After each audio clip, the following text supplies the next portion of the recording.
Olá, bem-vindo à 14ª temporada do PQU Podcast, o podcast para psiquiatras em formação. Aqui é evidência com opinião. Eu sou Luiz Alberto Etten e é uma satisfação tê-lo como ouvinte.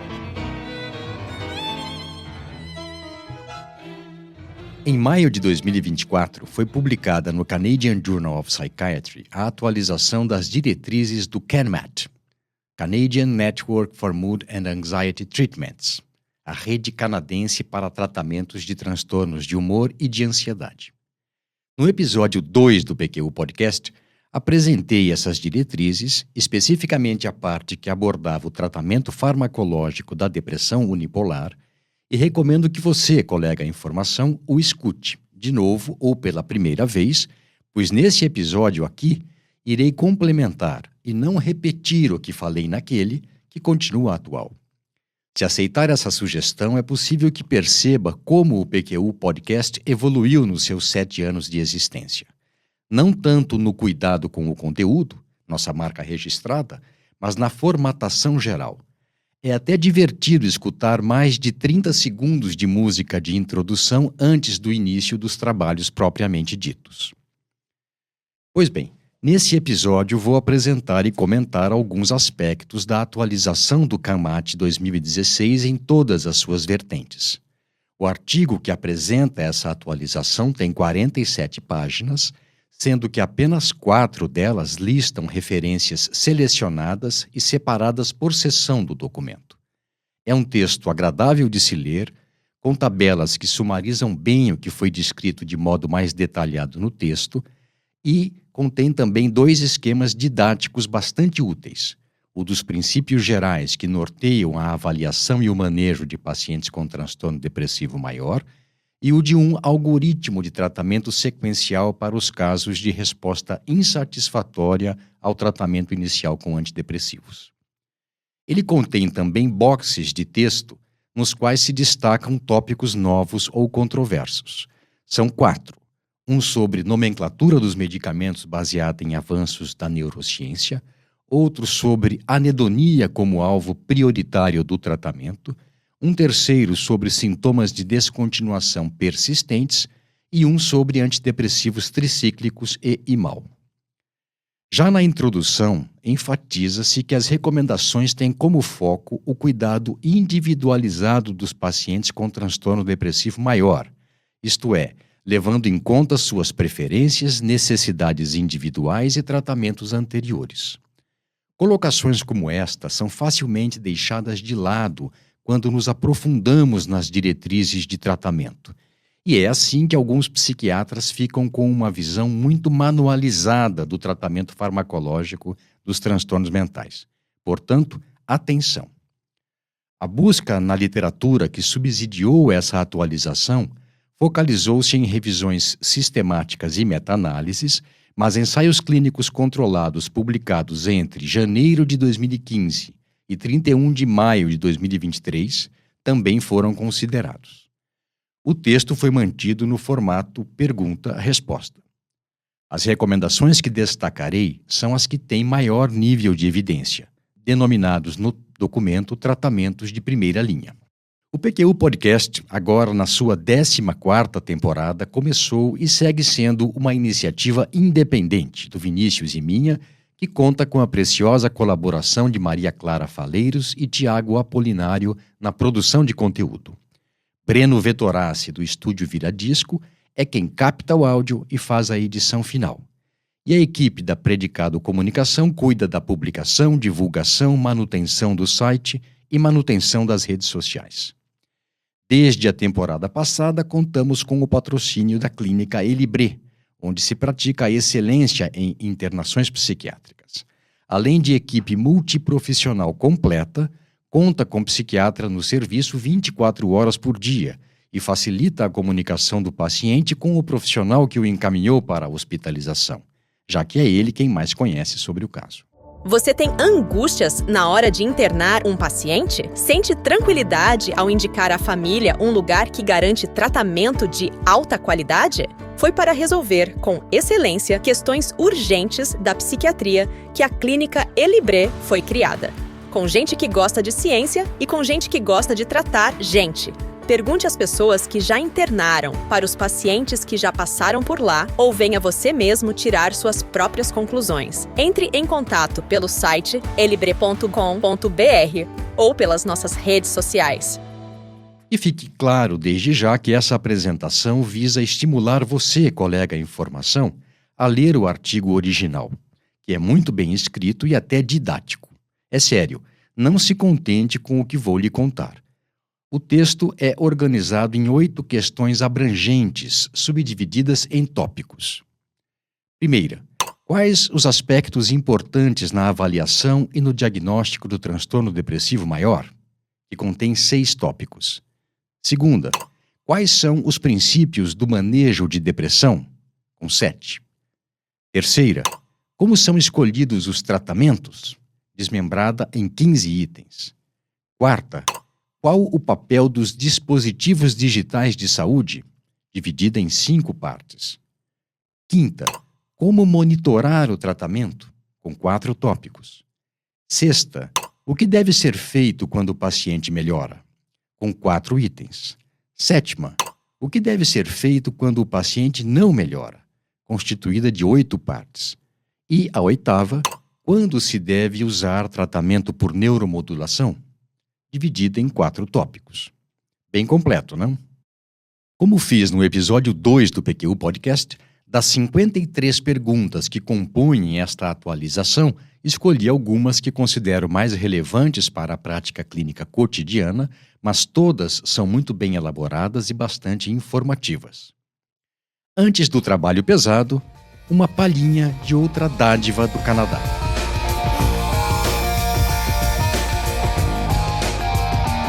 Do I stress you out? My sweater is on backwards and inside out, and you say how appropriate. Essa foi, para quem não reconheceu, Alanis Morissette, roqueira pop indie canadense, cantando e tocando gaita em All I Really Want. E vamos em frente.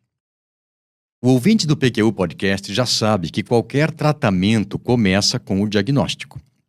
Daí, eu ter escolhido começar por uma questão referente à correta identificação de casos de depressão. Questão 1A. Quais os fatores de risco para transtorno depressivo maior? Resposta. Os fatores de risco para a depressão podem ser divididos em 2 grupos: estáticos, não modificáveis, e dinâmicos, potencialmente modificáveis. Do primeiro fazem parte sexo feminino, história familiar de transtornos de humor, antecedentes pessoais de maus tratos ou eventos traumáticos na infância e morte do cônjuge. Do segundo grupo, doenças crônicas, comorbidades psiquiátricas, abuso de álcool e de substâncias, insônia, períodos de mudança hormonal, puberdade, gravidez, pós-parto e menopausa, eventos estressantes recentes, dificuldades profissionais e financeiras, luto, bullying, disforia de gênero, sedentarismo e muito tempo de tela. Esses devem ser investigados ativamente, pois podem ser atenuados. Passemos ao tratamento. Questão 2A. Quais as fases e objetivos do tratamento de depressão? Resposta. Os objetivos gerais do tratamento de transtorno depressivo maior são remissão sintomática, completa recuperação funcional, reestabelecimento da qualidade de vida e prevenção de recorrências. O CANMAT utiliza o modelo de 2 fases de tratamento, aguda e de manutenção, com objetivos específicos em cada uma. A primeira dura de 2 a 4 meses, até a remissão sintomática, e seus objetivos são segurança do paciente em primeiro lugar, o que envolve, entre outras ações, avaliar risco de suicídio, definir local de tratamento, se ambulatorial ou hospitalar, e desenvolver plano de contingência para lidar com possíveis ocorrências. Evidentemente, deve ser utilizada a abordagem terapêutica de primeira linha, fundamentada em aliança terapêutica adequadamente construída. A fase de manutenção tem duração de 6 meses a 2 anos e visa a remissão sustentada, a restauração da qualidade de vida aos níveis pré-mórbidos, a prevenção de recorrência e a preservação dos ganhos obtidos no decorrer da descontinuação do tratamento. Questão 2b. Por que é importante a remissão dos sintomas? Resposta. A remissão dos sintomas é crucial como objetivo do tratamento agudo, pois quando obtida, a chance de que se atinja os melhores desfechos terapêuticos aumenta. Sintomas residuais devem ser procurados ativamente, e aqui lembre-se de que não tem aquilo de que perto de como eu estava, estou bom. O que se busca é retorno aos níveis pré-mórbidos, pois a presença de sintomas residuais representa um fator de risco grande para a recaída ou a recorrência do quadro. Por outro lado, em pacientes com transtorno depressivo persistente, pode não ser possível obtenção de remissão sintomática completa, apesar de tratamentos de primeira linha realizados adequadamente. Nesses casos, o foco terapêutico deveria ser, então, direcionado para o melhor possível em termos de desempenho e qualidade de vida. Questão 2d. Qual o papel da preferência do paciente? Resposta. A preferência do paciente tem um papel-chave no manejo da depressão. Os autores da atualização do CANMAT afirmam que o que eles chamam de processo de decisão compartilhado contribui para o estabelecimento da aliança terapêutica e facilita a psicoeducação sobre pontos críticos do tratamento, incluindo a meta de remissão sintomática e a promoção de bem-estar mental a longo prazo. Com esse intuito, espera-se que o psiquiatra garanta que os pacientes estejam a par das várias modalidades de tratamento de transtorno depressivo maior disponíveis. Dentre elas, o esforço deve ser no sentido de dar ao paciente a opção de tratamento que ele prefere, desde que sustentada por evidências. Questão 3a. Como escolher o primeiro tratamento? Resposta. Essa é uma escolha muito importante que terá consequências positivas e negativas que deverão ser discutidas com o paciente. Desse processo colaborativo de decisão, faz parte o compartilhamento de informações sobre o que são tratamentos de primeira linha e o balanço risco-benefício do tratamento bem feito, com abordagens de primeira linha e daqueles tratamentos alternativos, sem base científica. Também se recomenda a conversa sobre a natureza e a gravidade da depressão e as expectativas e preferências do paciente. No caso de episódio depressivo leve, psicoterapia e psicofarmacoterapia baseadas em evidência têm eficácia semelhante, mas o balanço risco-benefício favorece a psicoterapia se e quando acessível. Nos casos de episódio depressivo moderado, a escolha inicial deve ser entre psicoterapia estruturada e farmacoterapia, as duas modalidades com evidências robustas e consistentes quanto à segurança e eficácia. Cabe explicar que, por psicoterapia estruturada, o CANMAT se refere à terapia cognitivo-comportamental, terapia interpessoal e ativação comportamental. A opção por uma delas dependerá do contexto, da disponibilidade e da preferência do paciente. Os antidepressivos parecem ser um pouco mais eficazes na redução do humor deprimido, do sentimento de culpa, dos pensamentos suicidas, da ansiedade e dos sintomas somáticos na fase aguda do tratamento. Mas a psicoterapia estruturada, especificamente a terapia cognitivo-comportamental, é mais eficaz no médio prazo, em 6 a 12 meses de seguimento. A combinação de ambas deve ser considerada uma opção. Em casos de episódio depressivo grave, sem sintomas psicóticos, o CANMAT recomenda a combinação de antidepressivos e psicoterapia, tanto iniciadas ao mesmo tempo quanto em sequência. Em casos de depressão psicótica, indica-se a associação de antidepressivos e antipsicóticos atípicos. A psicoterapia estruturada deve ser iniciada somente após a resolução dos delírios e alucinações. Finalmente, nos casos de episódio depressivo muito grave com risco de vida, a indicação de primeira escolha é a eletroconvulsoterapia. Questão 3e. Como se seleciona o tratamento farmacológico? Resposta. São 17 os antidepressivos considerados de primeira linha de acordo com o CANMAT. Dentre eles, A escolha deve levar em conta o potencial para efeitos adversos, a apresentação clínica, o custo e a preferência do paciente. São eles: prepare-se para algumas surpresas. Citalopram, escitalopram, fluoxetina, fluvoxamina, paroxetina, sertralina, desvenlafaxina, duloxetina, levomilnaciprano, venlafaxina XR, bupropiona, mirtazapina, vilazodona, vortioxetina, agomelatina, mianzerina e milnaciprano. Realmente não me conformo com agomelatina, mianzerina e milnaciprano estarem nessa categoria, mas é o que indicam alguns ensaios clínicos. Também com base em meta-análises e revisões sistemáticas, temos que a agomelatina e a mirtazapina se igualariam a escitalopram e venlafaxina XR em termos de eficácia diferenciada, o que definitivamente não bate com o que vejo na minha prática. Os antidepressivos tricíclicos são considerados medicamentos de segunda linha em virtude dos efeitos colaterais anticolinérgicos. Os IMAL são considerados de terceira linha em virtude das interações medicamentosas e alimentares potencialmente fatais, azar dos pacientes canadenses. Além de eficácia e tolerabilidade, outros fatores devem ser considerados na escolha do antidepressivo. Para paciente com mais de 65 anos, os inibidores seletivos de recaptura de serotonina parecem ser menos efetivos que os duais. Já no caso de pacientes com até 25 anos, o balanço eficácia, efeitos colaterais e risco de sintomas de descontinuação favorecem a fluoxetina e a agomelatina em relação aos outros antidepressivos. De novo, a agomelatina. Parece-me que ela só é tida em tão alta conta, onde ainda não é comercializada. Questão 3F. Quais tratamentos farmacológicos novos são promissores?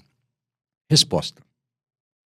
A combinação de baixa dose de bupropiona com dextrometorfano, um agonista de receptor NMDA glutamatérgico, agonista de receptor opioide sigma-1 e também dual, se mostrou superior à baixa dose de bupropiona e placebo em ensaios controlados. Já foi aprovada para tratamento de depressão nos Estados Unidos. Também a brexanolona e a zuranolona, agonistas alopregnanolonas, foram aprovadas nos Estados Unidos para tratamento de depressão pós-parto. Questão 3K. A testagem farmacogenética pode auxiliar na seleção de antidepressivos? Resposta. O CANMAT não recomenda o uso rotineiro de testes farmacogenéticos porque os benefícios clínicos são muito modestos e inconsistentes para justificar essa prática, que, além de tudo, ainda retarda o início do tratamento no aguardo de resultados. Esses testes, entretanto, podem ser de alguma utilidade em algumas situações clínicas, quando já ocorreram efeitos colaterais incomuns ou muito graves com baixas doses da medicação e quando a resposta terapêutica a doses adequadas é pequena. Questão 3M. Quais tratamentos alternativos são eficazes em depressão? Resposta. Até o momento, nenhum tratamento alternativo obteve o nível de evidência que o fizesse comparável às demais abordagens terapêuticas já consagradas para a depressão. Mais um break.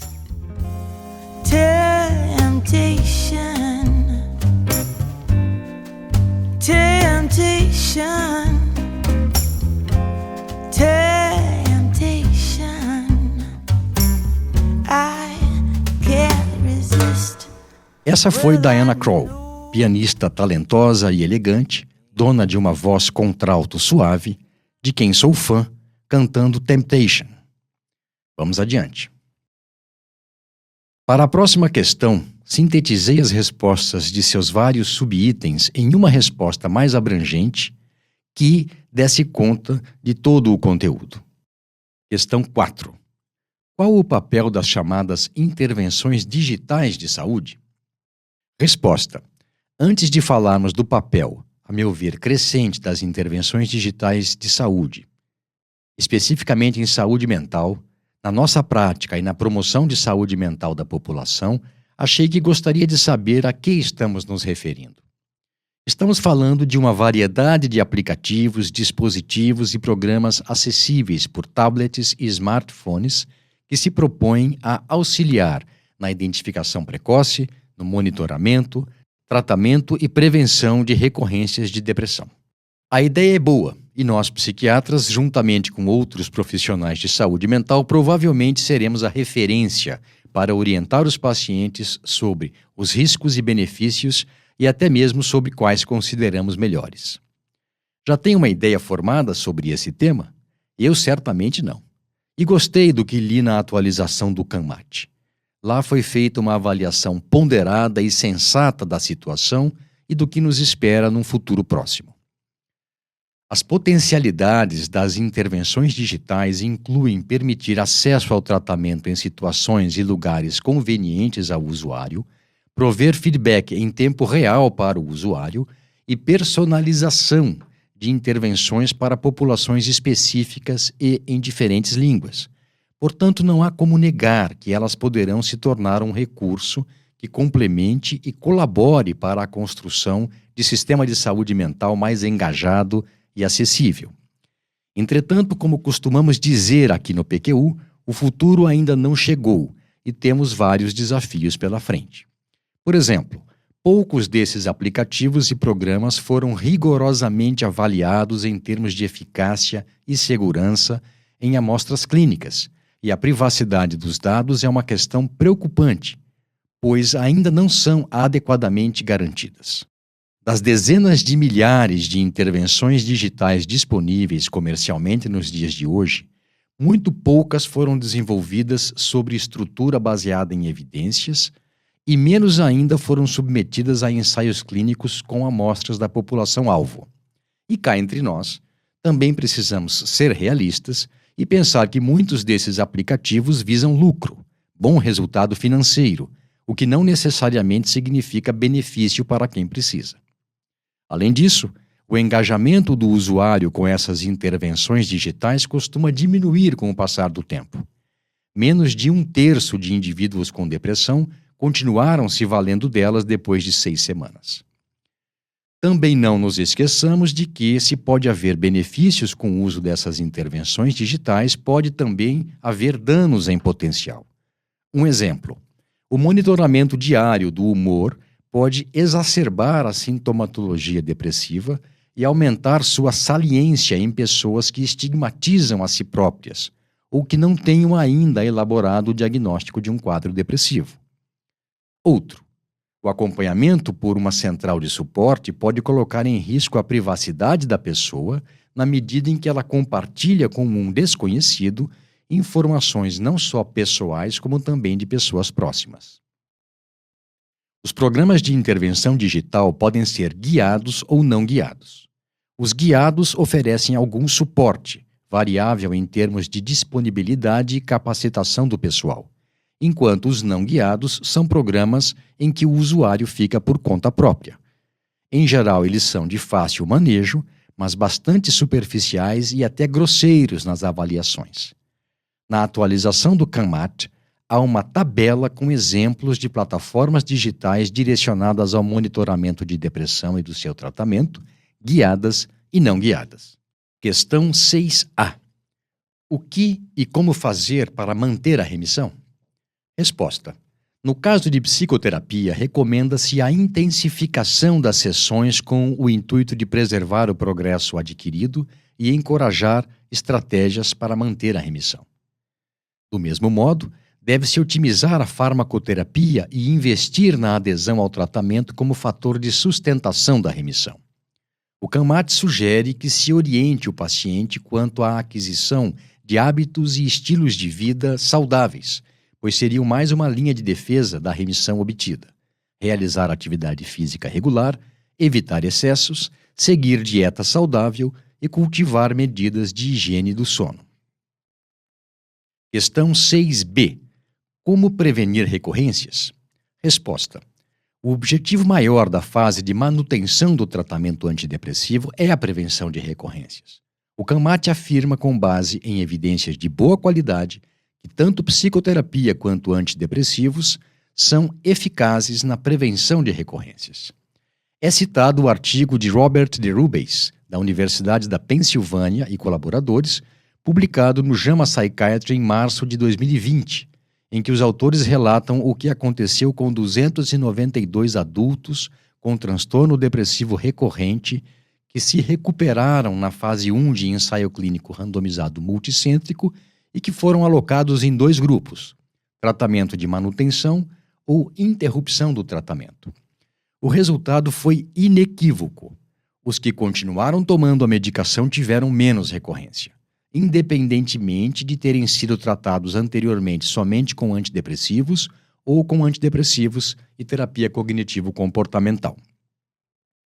Farmacoterapia e tratamento sequencial com psicoterapia são especialmente recomendados para pessoas com depressão grave e recorrente, que teriam maior risco de recorrência com uma só modalidade de tratamento. Nesses casos, a farmacoterapia deve ser mantida durante o tratamento psicoterápico. Questão 6D. Como descontinuar o antidepressivo? Resposta. Até 50% dos pacientes que tomam antidepressivos por longo tempo experimentam sintomas de descontinuação por ocasião da retirada, principalmente se ela for abrupta. Os antidepressivos com meia-vida curta, tais como paroxetina e venlafaxina, são associados a maior incidência de sintomas, cujo surgimento é mais rápido do que com outros antidepressivos. Nesse quesito, os antidepressivos cuja retirada causa menos sintomas são a agomelatina, a bupropiona, a fluoxetina, a mirtazapina e a vortioxetina. O CANMAT salienta a importância de se diferenciar sintomas de descontinuação de sintomas prodrômicos de recorrência do quadro depressivo, visto que se houver erro no diagnóstico da situação, o uso de antidepressivos poderá ser desnecessariamente estendido. Os sintomas de descontinuação geralmente surgem em dias depois da suspensão da medicação e muito frequentemente envolvem náusea, tontura, sensação de choques e sintomas gripais, bem diferentes dos indicativos de uma recorrência do quadro depressivo. Embora a redução gradual não impeça a ocorrência de sintomas de descontinuação, ao se fazer desse modo, eles são mais leves e menos frequentes do que quando ela é abrupta.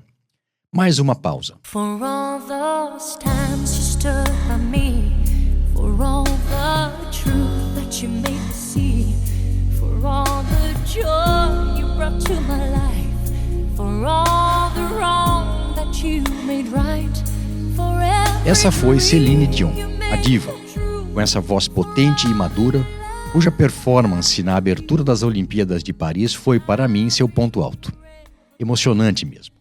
Por ser quem é, pelo talento que tem e pela luta que trava há anos com uma doença degenerativa. Continuando. Questão 7C. Quais as estratégias sequenciais quando a resposta ao primeiro tratamento com antidepressivos é ruim? Resposta. Reavaliar o diagnóstico, checar a presença de comorbidades e avaliar a adesão ao tratamento. Otimizar a dose, mudar para outro antidepressivo, adicionar medicação coadjuvante, especialmente antipsicótico atípico, associar psicoterapia e ou técnicas de neuromodulação. 2 ressalvas.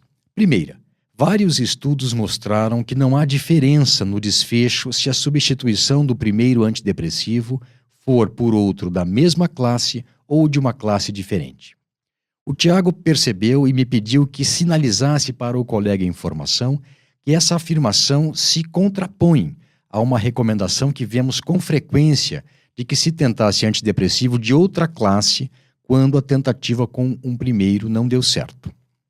Segunda, a troca de antidepressivos deve levar em conta a possibilidade de sintomas de descontinuação do primeiro medicamento, a urgência para a mudança e o potencial de interações medicamentosas. Em muitas situações, a substituição cruzada é uma boa opção. Questão 8D. Quando utilizar tratamentos à base de neuromodulação? Resposta. Eletroconvulsoterapia na fase aguda e na de manutenção de episódio depressivo grave e estimulação magnética transcraniana repetida para tratamento agudo de casos de depressão de difícil tratamento. Isso é o que temos como primeira linha. A taxa de resposta com estimulação magnética transcraniana repetida em casos de depressão de difícil tratamento é de 40% a 50%, mas a força das evidências é dependente dos objetivos do tratamento e dos protocolos. Na maioria dos ensaios, o esquema antidepressivo que o paciente vinha tomando é mantido. Ela é reservada para casos de depressão que não responderam satisfatoriamente ao tratamento com psicoterapia e medicação de primeira linha. 2 considerações mais. A estimulação magnética transcraniana repetida é tratamento de primeira linha quando há problemas de tolerabilidade com os medicamentos e quando foi efetiva em episódios anteriores. Por fim, exceto em situações emergenciais, deve ser realizada antes da eletroconvulsoterapia, por ser menos invasiva e permitir que o paciente trabalhe e frequente atividades escolares e acadêmicas regularmente. E a cetamina, você deve estar se perguntando. Muito boa pergunta.